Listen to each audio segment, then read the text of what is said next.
Okay, good morning everybody. Greetings from Mumbai, and today I'm going to speak about investigation and management of pulmonary hypertension.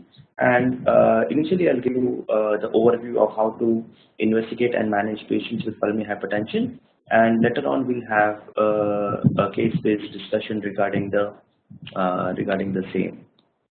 So, to introduce, pulmonary hypertension, as we all know, is defined as mean PA pressure of more than or equal to 25 millimeters of mercury.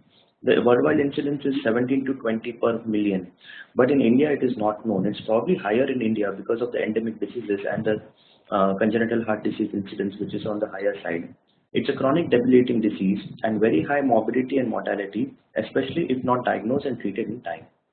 What is the current scenario in India? There is an average duration between the onset of symptoms and accurate diagnosis is anywhere between 2 to 3 years. Sometimes it is much longer than this. Pulmonary vasodilators are started without accurate diagnosis of the etiology, and counseling is more often than not inadequate. So, why and how should we treat and investigate a patient with pulmonary hypertension? So, these are the European Heart Journal guidelines in 2009. There have been new guidelines in Nice. They are somewhat similar except for a few minor changes. So, let's continue with this flowchart. It's more descriptive, I feel. So, once a patient has got the symptoms and history suggestive of pulmonary hypertension, and you do an echocardiogram which confirms that there is pulmonary hypertension, first thing we should look for is, are there any other causes of pulmonary hypertension? What about lung disease? Is the child having something like repeated asthma, COPD, interstitial lung disease, or does he have left heart disease, obstructive left heart disease, mitral stenosis, aortic stenosis, coarctation of aorta? This also can present with pulmonary hypertension, whether that is non-compaction of LV, whether that is LV diastolic dysfunction which is causing pulmonary hypertension. So first step is ruling out other causes of pulmonary hypertension which are more common, especially the left heart disease and the lung disease. After that, we go, so once the diagnosis, once you find the diagnosis as it is a left heart disease or lung disease, then you treat appropriately. If not, the next step is do a ventilation perfusion scan. And ventilation perfusion scan will give you it is more sensitive than CT scan to find out if the patient has got embolic episodes. So if there is segmental perfusion defects, then obviously he has thromboembolic pulmonary hypertension. It is relatively rare in pediatrics to have this thromboembolic PH, but we have seen 3 or 4 patients with thromboembolic PH, pediatric thromboembolic PH, and especially they are associated with factor V leading deficiencies. And if that is there, then the treatment of this disease is completely different. If not, then you look for you consider right heart catheterization, but before right heart catheterization, you will do other tests to rule out any other causes of pulmonary hypertension. So we'll do a HRCT to see if there is pulmonary veno-occlusive disease or pulmonary capillary hemangiomatoses, or or we'll do rheumatic test, ANA, dsDNA, rheumatic factor, to see if there is chronic connective tissue disease. Look for history for drugs and toxins. HIV, HCV, HbAg are another important causes of pulmonary hypertension. Presence of congenital heart disease. Portopulmonary hypertension is another major cause of pulmonary hypertension, and we'll come to it later. Presence of chronic hemolysis, the patients having recurrent blood transfusions or having history of recurrent blood transfusions can also have pulmonary hypertension, and very rarely in India, schistosomiasis and other group 5 pulmonary hypertension. So if nothing of this is positive, then we come to the diagnosis of idiopathic or heritable pulmonary hypertension if there is family history of pulmonary hypertension. So unless we do all these tests, we cannot call anyone as idiopathic pulmonary hypertension. So idiopathic pulmonary hypertension is a term which is used by exclusion and not by conclusion. So unless you exclude all other causes of pulmonary hypertension, you cannot call or treat a patient as idiopathic pulmonary hypertension.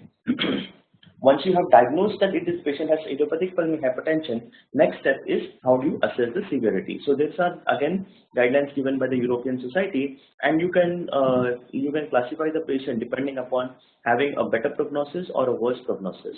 So what are the chances of having worse prognosis? If there is clinical evidence of right ventricular failure, the patient presents with anasarca, hepatomegaly, that is usually not a good sign.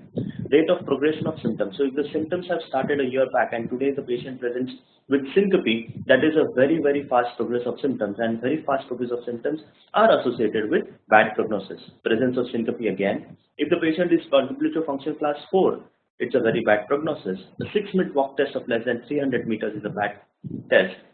If the patient can walk more than 500 meters, we can do a cardiopulmonary exercise test, and in that cardiopulmonary exercise test, if the peak oxygen consumption is less than 12 ml per minute per kg, it's a bad prognosis. A very high level of BNP and end-terminal proBNP at baseline and after treatment is bad. Echocardiographically, if the TAPC in adults it is less than 1.5 centimeters, or in pediatrics, if we have to see TAPC Z-score, and if the Z-score is less than -2, then it is a very bad prognosis. And in cardiac catheterization, if the right atrial pressure is more than 15 millimeters of mercury, or the cardiac index is less than 2 liters per minute per meter square, it's associated with bad prognosis. But can we do something a little better than that? Can we give a patient a score? And if you see, the REVEAL registry, they have given a pH score, and depending upon the WHO group, demographic comorbidities, NYHA functional class, vital signs like blood pressure, 6-minute walk test distance, end-terminal proBNP levels, echocardiography, pulmonary function test, and right heart catheterization, we can classify the patient as having, we can give a score of the patient, and depending upon the score of the patient, we can predict the 1-year survival. If the score is less than 7, then the 1-year predicted survival is 95 to 100%. Whereas the score is more than 12, then the predicted 1-year survival is less than 70%. So if we can give a patient a score and we can predict what is the approximate 1-year survival, that would be helping us in management strategy of the patient. So how do you manage? So management of pulmonary hypertension can be divided into 2 parts. One is basically your pulmonary vasodilators, and the other is other equally important is general and supportive measures. So we'll come to each of them subsequently. But what we have to remember is an acute vasodilator test or acute cardiac catheterization with acute vasoreactivity test is a very important step before we start the patient on any pulmonary vasodilators. So once we do a cardiac catheterization, we do a vasodilator test, and in the vasoreactive test, we will see if the patient is responsive to pulmonary vasodilators or not. And if the patient is responsive to pulmonary vasodilators, we can start the patient on calcium channel blockers. Now, as we all know, calcium channel blockers are very, very cheap, especially in our country where patients cannot afford costly medicines such as endothelin receptor antagonist and phosphodiesterase inhibitor. This step is extremely important. If you see the literature, in adults it is approximately 10 to 15% of the patients who are responsive to calcium channel blockers. Pediatric patient is slightly higher, approximately 15 to 20%. So if the patient is responsive or vasoreactive to pulmonary vasodilator, we should start the patient on calcium channel blocker. If not, then we'll have to start on pulmonary vasodilators, and we'll come to them subsequently. So what are the general measures? So first, let's take one by one. One is oral anticoagulants. So there is a high prevalence of vascular thromboembolic lesions in children with pulmonary hypertension. Abnormalities in coagulation fibrinolytic pathways leads to this abnormal vascular thrombotic lesions. There is some evidence which shows that anticoagulation helps has given some mortality benefit in patients with idiopathic pulmonary arterial hypertension. However, most of these studies were retrospective and single center studies. There was no randomized controlled trial or registry which have shown a positive benefit of anticoagulations. It is only useful in patients with idiopathic, hereditary PH or PH secondary to anorexic. Next is diuretics. So diuretics is helpful only if the patient is having right heart failure. If there is no right heart failure, there is no need to start on any diuretics. supportive therapy like oxygen only if the PaO2 is less than 60%, 60 millimeters of mercury, or the SAT is less than 90%, there is any benefit of giving oxygen. Avoidance of pregnancy, especially teenage children, teenage girls and early 20 girls, it's a rule because pregnancy is associated with very high morbidity and mortality. So avoidance of pregnancy is a rule. Digoxin you'll give only in the presence of atrial tachycardia to decrease the ventricular rate. Immunization, extremely important. It's a rule. We all advise immunization to all the patients with pulmonary hypertension, especially pneumococcal vaccine and influenza vaccine. The reason for this is the patients already have a compromised lung function, and if they develop a pneumonia on that, they become very sick. So it is a rule to advise all patients with pulmonary hypertension with vaccination, and these are very freely available. Coming to the specific pulmonary vasodilators, the first one is a calcium channel blockers, and as I said, it should only be used in patients who have undergone vasodilator testing and are labeled as responsive. If there is a mean PA pressure, if there is a fall in the mean PA pressure and PVRF more than 20% of baseline without change in the cardiac index, that's what we call as responsive to pulmonary vasodilator, and this patient should be started on calcium channel blockers. The pulmonary vasodilators which are used for testing have to be short-acting, such as nitric oxide, which is given in the inhaled form. Inhaled or IV ibuprofen unfortunately is not available in India, or IV adenosine which can be given.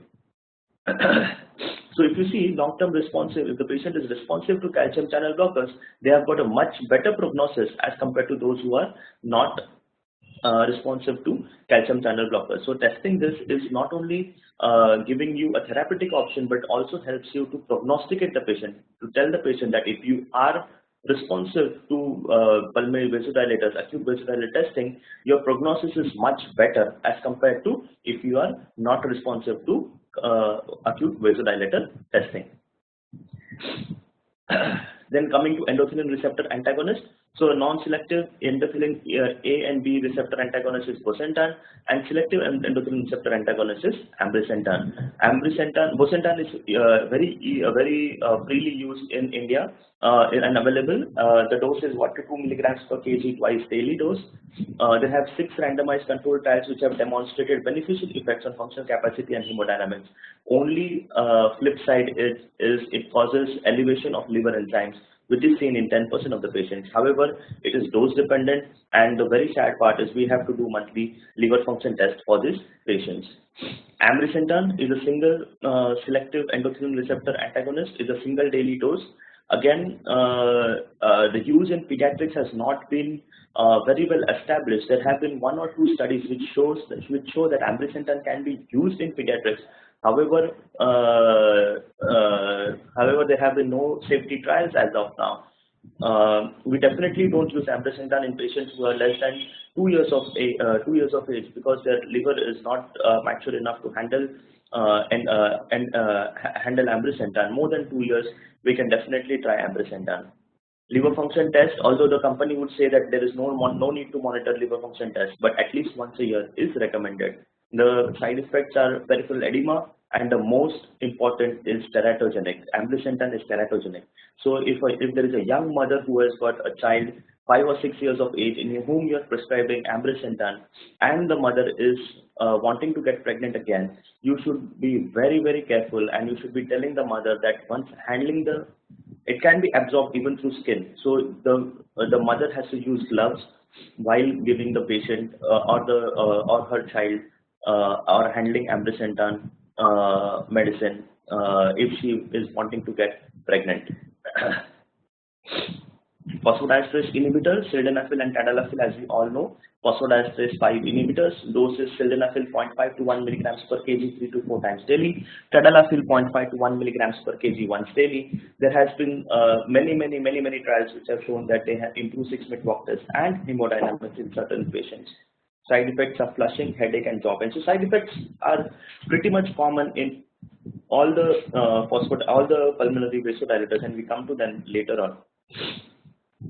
So the question is, what do we do beyond?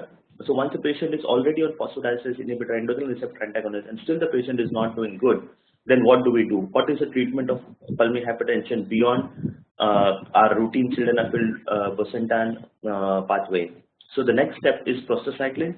extremely important. Used as intravenous, subcutaneous, inhaled, or even oral route. It was the earliest drug which was shown to be effectively reduce mortality in pulmonary hypertension. Was the first drug, in fact, to be approved by US FDA in the treatment of pulmonary arterial hypertension. Unfortunately, it's still not available in India. It can be given in an IV route where you have to put a PICC line in the patient, or also can be given through a subcutaneous route. And you can see this is a small insulin, like a small pump, and it goes into the subcutaneous tissue of the child. And if you see, definite survival benefit. So this is a patient who is not on prostacyclin, and this is a patient who is on prostacyclin. At 35 months, there is a definite survival benefit. If you start the patient while he is on functional class 3, a much better benefit as to when you're starting the patient, he is on functional class 4. So starting prostacyclin early is going to give us mortality benefit in patients with pulmonary arterial hypertension. This is our own experience. My experience when I was in Canada, and you can see the levels of abdominal proBNP before starting prostacyclin, and on last follow-up, the median follow-up was almost 10 months, and there is a drastic fall in abdominal proBNP and a drastic increase in a 6-minute walk test in the patients who were started on prostacyclin. What are the side effects? And these side effects are pretty much common in all pulmonary vasodilators. They are mainly minor: headache, jaw pain, diarrhea, flushing, muscle pain. Complications related to line or subcutaneous site is infection, displacement, and pain and erythema. But we have seen that children tolerate this prostacyclin much better as compared to adults. Next one is guanide cyclase inhibitor, riociguat. It has been approved by US FDA in the use of thromboembolic pulmonary hypertension, not yet available in India. Celexipac. So we are looking at Celexipac. Celexipac might be available in the next year or so in India, and it is an oral. It is a prostacyclin agonist. It's a prostacyclin agonist, and alone or in combination of therapy like phosphodiesterase inhibitor, endothelin receptor antagonist, has reduced the morbidity and mortality by almost 40%. So this is an oral drug. It's a prostacyclin receptor antagonist, not prostacyclin per se, but if available, it can be a game changer in the patients with pulmonary arterial hypertension. Imatinib is a tyrosine kinase inhibitor. It's anti-proliferative agent. There was a recent study in circulation, IMPRESS study, and which has shown a sub-benefit with imatinib as compared to placebo. But the side effect profile is very bad. The patient doesn't tolerate imatinib that well, although the symptomatic status of the patient improved, but it has many side effects. So what are the other methods? Graded exercise and yoga, atrial septicectomy and septectomy, port shunt, ECMO, heart-lung transplant, psychological support, and patient education. And we'll come to them one by one. Graded exercise and training and yoga. Initially, it is believed that exercise has negative impact and increases the progression of the pulmonary hypertension and could lead to sudden cardiac death. However, lack of exercises increases anxiety and depression, increases the weight. Physical training improves endothelin function and might actually improve the action of endothelin receptor antagonists and definitely improves quality of life. So this is a study again in circulation, and you can see there is a definite benefit on 6-minute walk test in patients who. So this is a crossover study. So if you see the patients who were in the very poor 6-minute walk test, and once they started exercising, the 6-minute walk test increases dramatically in just 3 weeks time, and once they stopped that effect was lost.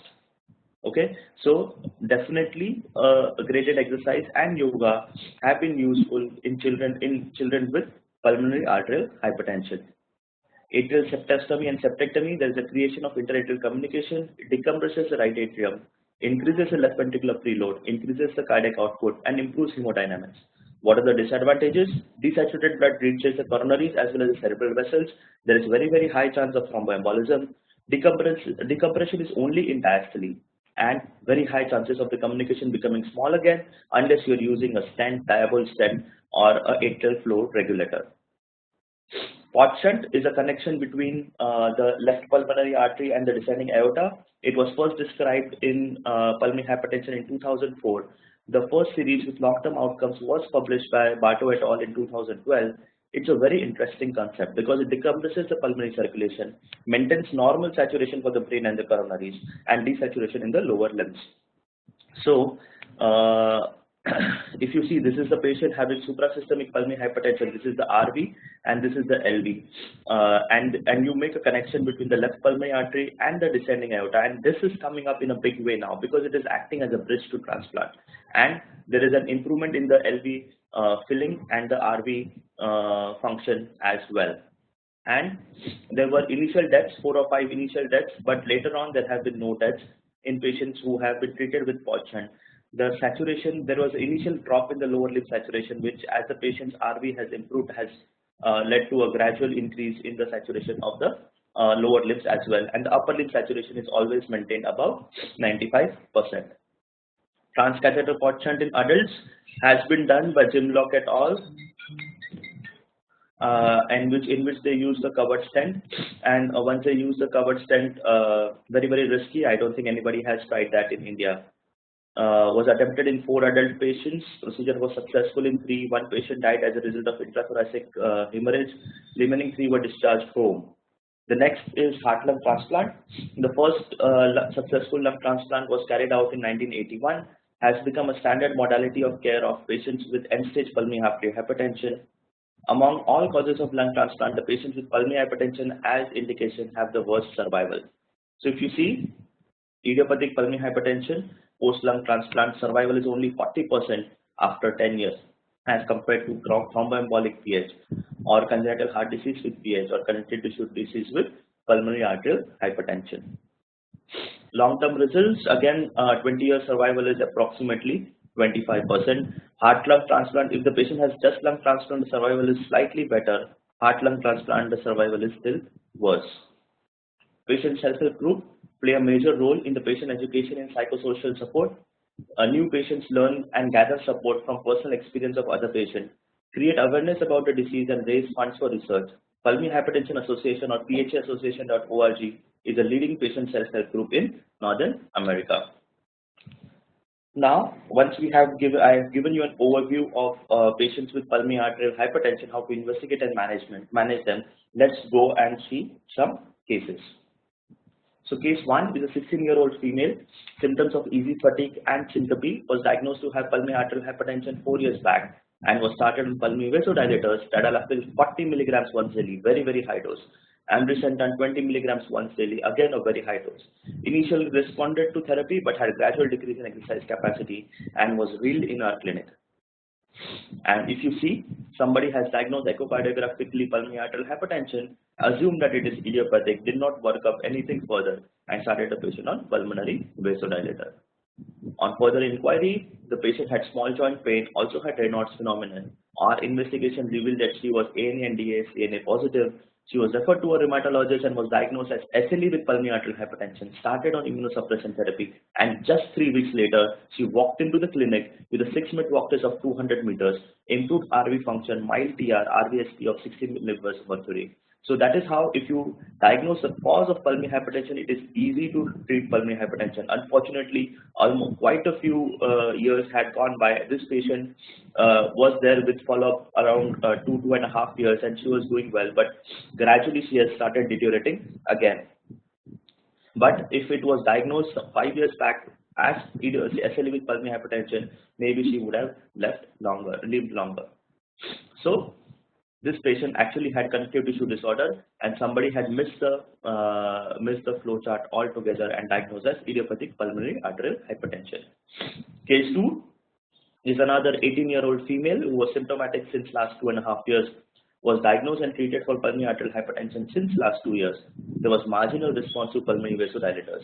Again, if you see no investigations done, directly assumed to be idiopathic pulmonary arterial hypertension and started on pulmonary vasodilators. We did a VQ scan, and in the VQ scan, you can see there is a lot of perfusion defect on the right side of the lung, and this is what was shown on the CT scan. You can see a huge thrombus lying there, and there is peripheral fluid. She underwent endarterectomy and had 1/3 PA pressures at discharge. She also was having factor V Leading deficiency. Case 3 and 4 were young ladies in their mid-20s, diagnosed to have large ASD with moderate to severe pulmonary hypertension, and unfortunately had undergone ASD closures. One was transcatheter ASD closure and another was surgical ASD closure. They had persistent pulmonary hypertension and progressive right ventricular dysfunction on follow-up. One of them got readmitted with progressive right ventricular failure and interstitial lung disease, was on function class 4 on BiPAP. Again, was assumed because ASD was there, it was assumed that the pulmonary hypertension was because of the ASD. But if you see, they are in the young teens and 20s, and ASD does not cause pulmonary arterial hypertension in this young group. When we investigated further, small joint pain, Raynaud's phenomenon, this is the hand of one of them. You can see the tapering fingers as well as the ulcers which are there, and see the nails. ANA, DLCNA positive, mixed connective tissue disorder, started on hydroxyquinine and methotrexate. Slowly weaned on BiPAP, sent home on 15th day of hospitalization. 6-minute walk test on follow-up is 230 meters with a box scale of 4. Case 5, 36-year-old male, diagnosed to have a large ASD with Eisenmenger syndrome. Underwent a cardiac cath and physical testing outside. Was started on pulmonary vasodilators. It was very sick. It was saturating just 70%. Absolutely no symptoms, symptomatic improvement. Was functional class 3 in spite of starting on pulmonary vasodilators, and saturation was 75% at rest. Now, if you see, a patient with ASD should not have such bad saturation, should not have such poor functional class. So we investigated him, and we found just an X-ray. You can see there is lot of air trapping over there. We did a lung function test which showed that there is that there is a restrictive as well as obstructive disease, which with an improvement in pulmonary bronchodilators. And after 1 month of bronchodilator, you can see the pulmonary function test is much better than what it was before. Was started on inhaled bronchodilators and steroids. Pulmonary vessels were in fact stopped. Oxygen saturations are improved to 92% with increase in functional class 2. Next case is a 1.5-year-old female, known case of Down syndrome, brought with history of increasing cyanosis, saturation of 60%. Echo was complete AV canal defect. Was pronounced inoperable in one of the pediatric cardiac centers, and parents brought the child for second opinion. Extremely sick child, and we took a history with Down syndrome, had history of snoring during sleep. I just took a lateral X-ray and saw hugely enlarged adenoids and tonsils. Underwent an adenotonsillectomy, oxygen saturation on discharge improved to 92%. VSD was now shunting predominantly left to right. CAT done 15 days later, QPQS was 3.3:1, which increased to 5:1 on nitric oxide. PVRI was just 4.5, which improved to 3 on nitric oxide. Surgical correction of AVSD done, is following up with us for the last 6 months and has no pulmonary hypertension right now. Case 7, another 14-year-old boy, dyspnea on exertion, easy fatigue, diagnosed to have pulmonary hypertension and pulmonary vasodilators last 7 years, came for second opinion now. No investigations done again. And when we did an investigation, an ultrasound abdomen, we saw there is a huge connecting vein between the portal vein in the IVC and the IVC. This is Ambani malformation type 2. Underwent closure of this. PA pressures have now normalized and not on any medication.